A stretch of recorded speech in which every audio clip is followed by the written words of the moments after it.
They were right there in front of him. The men who had lied about him, the men who had beaten him, the men who had driven nails through his hands and planted a crown of thorns on his head, and stood beneath the cross laughing. And he did nothing, not because he couldn't. That is the part nobody talks about. He had already proven multiple times in front of witnesses that he could stop a storm with a word, raise a man who had been dead for 4 days, walk through a crowd that intended to throw him off a cliff, and at the moment of his arrest, flatten an entire armed cohort simply by saying his own name. He had the power. He chose not to use it. And this choice, this specific, deliberate, sustained restraint across the most brutal hours of human history, is either the greatest failure ever recorded or the most intentional masterpiece ever constructed. Today, we are going to look at 3 things Jesus refused to do. 3 moments where every human instinct says he should have acted and he didn't. We are going to ask why. And the answer is going to change how you understand not just the cross, but the entire architecture of what God was building. Before we look at what he didn't do, we need to establish clearly what he could have done, because the restraint only becomes staggering when you understand the power being restrained. Matthew chapter 26, verse 53. Jesus is being arrested in the garden. Peter has just cut off the ear of the high priest's servant, and Jesus says something that stops everything cold. Do you think that I cannot appeal to my Father, and he will at once send me more than 12 legions of angels? A Roman legion was 6,000 soldiers, 12 legions, 72,000 angels, available immediately on request. He didn't request them. John chapter 18, verse 6. Earlier that same night, the soldiers came to the garden looking for him. Jesus stepped forward and simply asked, "Whom do you seek?" They said, "Jesus of Nazareth." And he said, "I am he." And the entire armed cohort fell backward to the ground from 2 words, and trained armed men hit the ground. This is the man on the cross. This is the man they are mocking. This is the man they are watching to see if he will come down. He has already demonstrated that same night that the power is present, that it works, that the only question is whether he will use it. He won't, not for himself, not once. And the reasons why are the most important theology in the entire New Testament. Matthew chapter 27, verses 39 through 44. They are standing beneath the cross, the religious leaders, the passers-by, even, Matthew tells us, the 2 criminals crucified beside him, and they are all saying variations of the same thing. If you are the Son of God, come down from the cross. He saved others, he cannot save himself. Let him come down now from the cross, and we will believe in him. Notice the logic. The crowd is operating on a completely coherent framework. Their framework says, power proves legitimacy. If you are who you say you are, demonstrate it. Remove yourself from this situation. Show us the power, and we will believe. It is the same logic as every miracle demand in the Gospels. Give us a sign, prove it, come down. And here is the devastating thing. They were not entirely wrong about the logic. Power does prove legitimacy. Jesus himself said, "Believe me that I am in the Father, and the Father is in me, or else believe on account of the works themselves." The works are evidence, so why doesn't he come down? Because coming down would have destroyed the very thing he came to do. The logic of the crowd said, power is demonstrated by escape. The logic of the kingdom said power is demonstrated by endurance. Any man can be removed from a cross by force. What no ordinary man can do is remain on the cross voluntarily, absorb the full weight of everything being placed on him, and transform it from the inside. The cross he didn't come down from was not evidence of weakness. It was evidence of a different kind of power, a power so absolute that it had nothing to prove to the crowd beneath it. Hebrews chapter 12, verse 2. Who for the joy set before him endured the cross, despising the shame. He saw the shame, he evaluated the shame, and he regarded it as beneath the weight of what he was accomplishing. The shame was real. The pain was real. The mockery was real. And he looked at all of it and chose the cross anyway, because what was on the other side of it was worth more than anything coming down would have gained. The people asking him to come down thought they were watching a man who had no choice. They were watching a man who had every choice and made the one that would save them. This one is quieter, less dramatic, and in some ways more disturbing. After the resurrection, Jesus appeared repeatedly to Mary Magdalene at the tomb, to 2 disciples on the road to Emmaus, to the 11 in the upper room, to more than 500 people at one time, as Paul records in 1 Corinthians chapter 15, to James, to Paul himself on the road to Damascus. He appeared to a lot of people. He did not appear to Caiaphas. He did not appear to Pilate. He did not appear to the Sanhedrin. He did not appear to the crowds who had called for his crucifixion. And this feels like a problem, because if the resurrection is the ultimate proof, the final irrefutable demonstration that everything he said was true, then why not show it to the people who needed to be convinced most? Why not walk into the courtyard of the high priest on the morning of the 3rd day and say, "Here I am"? A resurrection appearance to the Sanhedrin would have ended the argument permanently. It would have been the most efficient evangelism in history. He didn't do it. Luke chapter 16, the parable of the rich man and Lazarus. The rich man asks Abraham to send Lazarus back from the dead to warn his brothers. And Abraham says, "If they do not hear Moses and the prophets, neither will they be convinced if someone should rise from the dead." He said this before his own resurrection. He was describing his own post-resurrection strategy before it happened. The people who would not hear the scriptures would not be convinced by an appearance. Not because the appearance wasn't real, but because the problem was never lack of evidence. The problem was the condition of the heart receiving the evidence. Caiaphas had all the evidence he needed in the trial itself.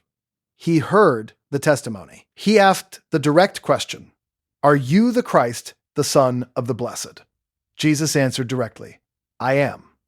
And Caiaphas tore his robes and called it blasphemy. A resurrection appearance would not have changed that verdict. But here is the deeper thing. The resurrection appearances were not primarily about proof.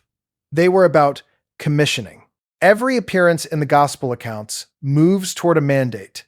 Go, tell, make disciples, be witnesses. The appearances were given to people who would carry the message, not to people who would suppress it. The people who crucified him were given something more powerful than an appearance. They were given 500 witnesses, an empty tomb, transformed disciples willing to die for what they saw, an explosive movement beginning in the very city where anyone could have walked to the tomb and checked. He gave him evidence that required faith to process, because faith was always the point, not coercion, not forced acknowledgement.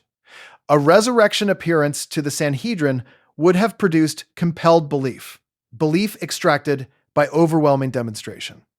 And compelled belief is not the relationship he was building toward. He wanted people who would choose him, even when choosing was costly, even when the evidence required something from them. The Jews he didn't appear to were not abandoned.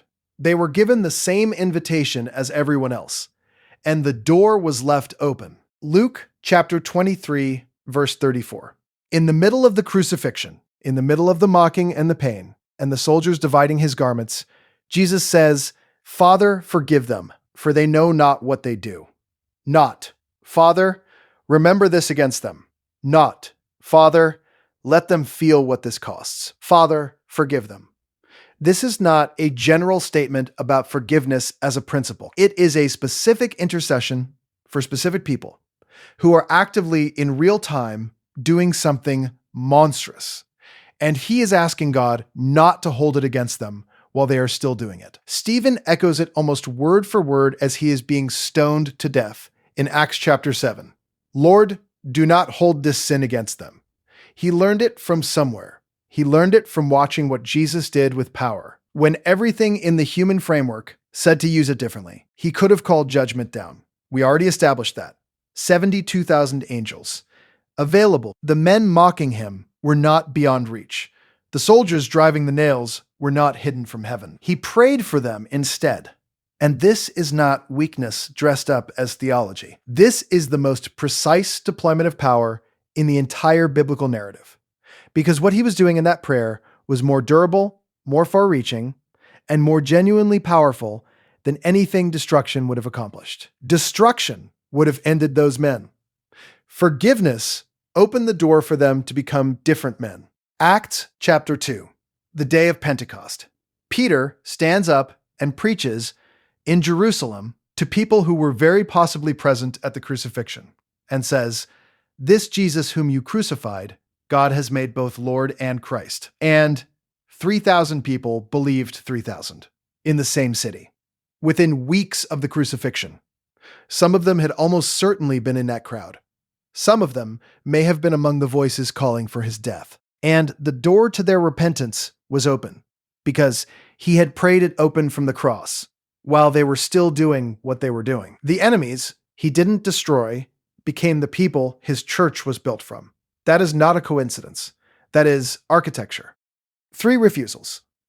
3 moments of deliberate, sustained, costly restraint. He didn't come down from the cross because endurance was more powerful than escape. He didn't appear to his enemies after the resurrection because genuine faith requires genuine choice, and a forced appearance would have bypassed the very faculty he was trying to reach. He didn't destroy the people who destroyed him because forgiveness opens doors that judgment closes permanently. Look at the pattern. Every time Jesus refuses to use power the way the crowd expects, he is operating from a completely different definition of what power is for. The crowd's definition: power exists to protect the powerful, to punish the guilty, to prove itself to the skeptical. Jesus' definition: power exists to accomplish what cannot be accomplished any other way. And what he was accomplishing, the reconciliation of human beings to God, the opening of a door that sin had closed, could not be done by coming down from the cross, could not be done by overwhelming the Sanhedrin with his presence, could not be done by destroying the people who needed to be converted. Isaiah chapter 53, verse 7. He was oppressed and afflicted, yet he opened not his mouth. Like a lamb that is led to the slaughter, and like a sheep that before its shearers is silent, so he opened not his mouth. This was not surprise. This was not defeat. Arriving before he could respond, this was a lamb that knew exactly what the slaughter was for and walked into it anyway, because the slaughter was the point. There is a question underneath all 3 of these refusals that I want to leave you with. What kind of God voluntarily limits himself in order to reach you? Not a God who cannot act, a God who will not act in ways that bypass your freedom, your choice, your genuine capacity to say yes or no. A God who considers your authentic response more valuable than your compelled acknowledgement. A God who will absorb injustice rather than destroy the people capable of repenting of it. The cross he didn't come down from was not a defeat that needed explaining. It was a choice that needed understanding. The Jews he didn't appear to were not abandoned. They were given something more durable than a spectacle: witnesses, testimony, an empty tomb, and the invitation to choose. The enemies he didn't destroy were not forgotten. They were prayed for, by name, in real time, while the damage was still being done. This is what deliberate restraint looks like, when the one practicing it is not limited by circumstances, but is choosing, moment by moment, to operate from a completely different framework. A framework in which the goal is not to win the argument beneath the cross, but to open the door for the people making the argument to walk through it. He had everything he needed to end this differently. He chose this ending, because this ending was the only one that could save them, and you and me. The scandal is the door. The beauty is the room.